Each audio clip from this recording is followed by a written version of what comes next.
I think it's one of the best scripts that Chanda has written. I remember reading the script for the first time. I just got so excited. The very first script reading, there was a vivid description of Nora creating the Northern Lights, and I got completely lost within the first 5 minutes of that first script reading. I don't think I heard the rest of the story because I couldn't stop imagining that magic scene. It's time. It's time to answer the question for children, how Santa travels the world in one night. I remember being a child and asking the same question. It's a big question all children have. How does he deliver all these presents? All around the world, he's delivered packages and presents and visited every child. How does this happen? So, it's really from the joy that comes from receiving a gift of selfless generosity. In preparing to tell this story for Santa Claus, I had to find out a little more about the Arctic fox and the role they play for Santa at the North Pole. So we got to take a field trip to the Arctic Circle. We went to Iceland and Finland, and we learned all about the Arctic fox. How are you going to land the sleigh? There is no snow here. Oh, we've got that covered. With the first special, St. Bernard, we had to work out every detail. We had to figure out how everything was going to look, how everything was going to move. But with the second special, Fox, we were able to take the foundation that we'd started with on St. Bernard and add to it. I got really excited before I ever read the first bit of script on this one because I knew that we were going to start with something great and make it even better. It's the same team we had on the first one. Joanna Davidovich, who did our character designs, Rich Draper, who was sort of one of the lead storyboard artists, and he's worked on all of the elf specials. Richard Silvius, who's another excellent storyboard artist, and then Mike Inman. I have a team of people who are so talented. I can't even believe sometimes that I get the chance to work with them. Working with Amy and Lane is great. We're like, I would say the Three Musketeers. It was more like the Three Stooges, probably. This, if it's like that.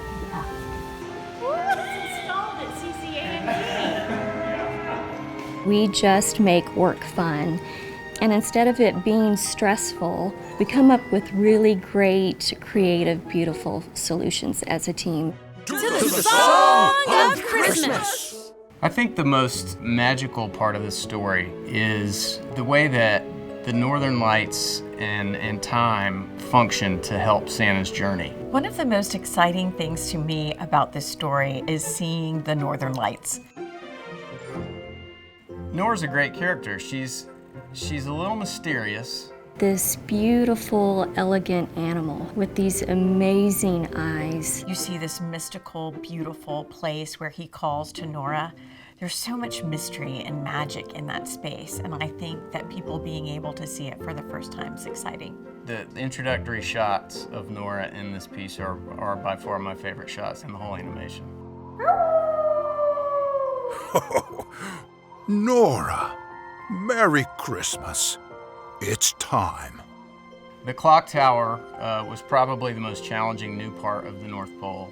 We started with the base. We kind of separated into 3 levels.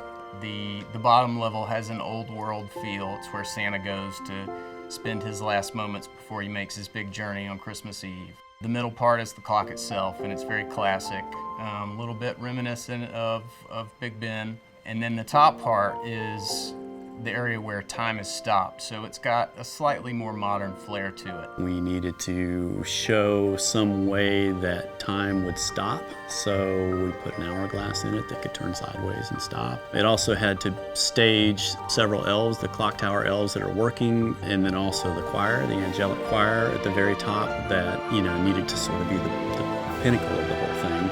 And then on top of that, we had to be able to see the fox from the clock tower, so we added some double and triple magnifying glasses. It was a lot. Is the clock syncing properly?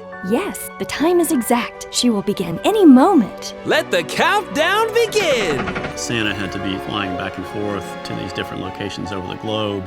And one of the ways that we showed that was to show the strategy room and to show the elves putting pins on the locations that Santa had already been to, so we would know how far around the globe he'd already been. Santa's only halfway around the world. Kids have not begun to wake up yet. We created the strategy room on the top floor of Santa's house. We wanted it to feel like an attic room, give it an air of importance, but also keep it warm and inviting. One aspect of this animation that shows something unique about Santa is there's a moment where he seems uncertain. Look! Quickly, we must go. Bye, Michael. And it really accents the problem of not having enough Christmas spirit. Nora, you know what to do. There's one shot in particular in Fox where Newsy, one of our main elves, is flying in front of Santa, and Santa is responsible for putting her back into her seat. And as the animators started to animate, it started to look like he was grabbing her forcefully and setting her down, and as simple as it sounds, it was really not proper for Santa's personality. So we played around with the idea of different ways that he could get her into her seat without appearing too forceful. And in the end, we decided to do a little dance spin move with his finger, and it came out beautifully, and it's perfect for both of their personalities. Faster! Faster! We have a long night ahead of us, Newsy. I think what we get to see about Santa in this particular special are the dimensions of his personality. So we have a serious Santa Claus when he's dealing with matters of the heart. You must understand that while we do our best, there are times when we simply can't grant a request. But then we have a very jolly, sort of fun side of Santa Claus that I've enjoyed seeing a little more in this, as he's singing and dancing through the North Pole, dapping the little elf as he walks by. I'm actually thrilled that we brought Mrs. Claus to life. Has anyone heard it yet? Has the Song of Christmas begun? I think in a lot of the older Christmas tales, you really see her as this ancillary figure in the background. And in this one, it truly indicates how big of a role Mrs. Claus plays. When will they wake up? The anticipation is more than I can bear. So I love all the new elves, Mr. Maestro and Newsy and Captain. But I especially love the singing. It's just beautiful. Here it's time for the lights, as the fox swirls her tail down with all of her might, and each time her tail brushes. I knew when I was writing it that it had sort of a Celtic flair and a feel to the songs that would really bring the magic of what was happening at the North Pole to life. John Roberts did an amazing job orchestrating this, finding the right instruments to get your heart pounding, to get you just immersed in this universe.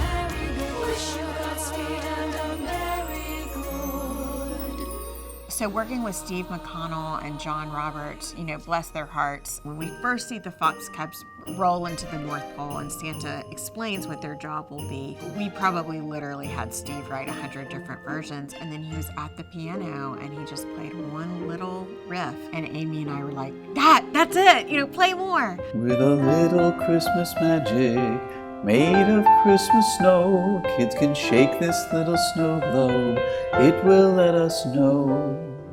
I know the North Pole so well. It's actually much harder for me sometimes to find the right human story to tell. I think when people are blessed enough to come home from the military and have served our country, that's a moment no one takes lightly. We have Navy men all through our family line, and whenever I see Barb come home, that moment of having Mom coming home and the whole community gathering on Christmas morning to celebrate, that's what Christmas is about. What I found in Barb and Michael's story and Grammy was a non-traditional family, which certainly we have a lot of elves that have been adopted by a non-traditional family, and a story that really did embody hope. And I got to play the voice of Grammy. Our own mom, Carol, was able to win the part of Grammy, so her voice is forever captured in an animated Christmas special. What I love most about Grammy's character is that she's an encourager.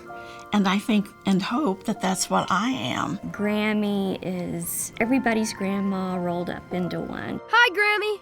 Well, hello, Michael. Did you have fun? I sure did. What I love about the Elf Pet series is that Christmas is not just about receiving for children. And it's not even just about giving gifts. It's about faith, hope, and love. And that's what the Elf Pets are here to remind us of.